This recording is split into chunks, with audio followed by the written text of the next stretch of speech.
dalawang storage ko, 1 and 2 na nilagay dito. So, ito pong part na to, ito po yung side na yan. Yan o. Tapos yung filing namin, bali dito po sa side na to. Tapos yung max po namin, yan sa wall po yan. Yan po yung aming, yan po yung aming box po. Tapos yung aming pong working station ko, dito. Yan sa ikot nyo, mamilisa, tsaka table. Nilang team ako, yan po ang working station namin. So sa pader niya, dyan po yung box namin yan.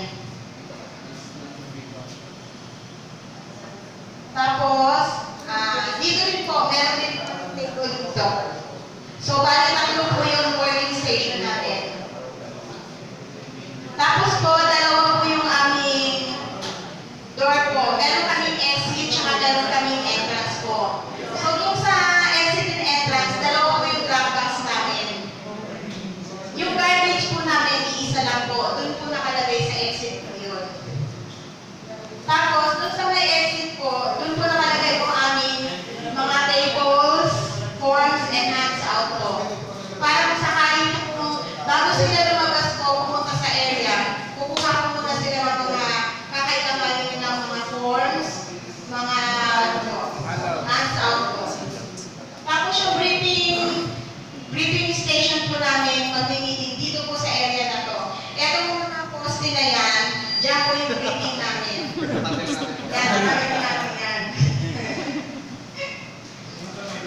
Tapos, kaya po namin ilagay, kung mapapansin nyo po, dyan po yung isang door namin, tapos dito yung isang door.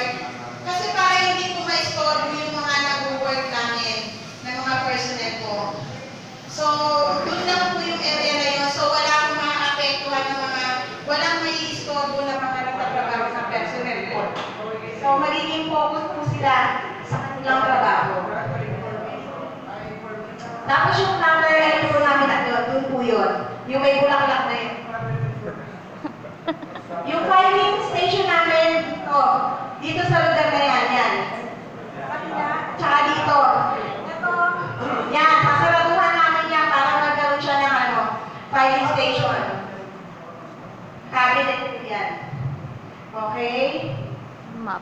So, meron po kami mga laptop, printer, table, nandito rin po yung telepono, mga radio, internet.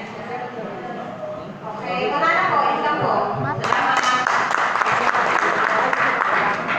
Map. Ano sabi sila?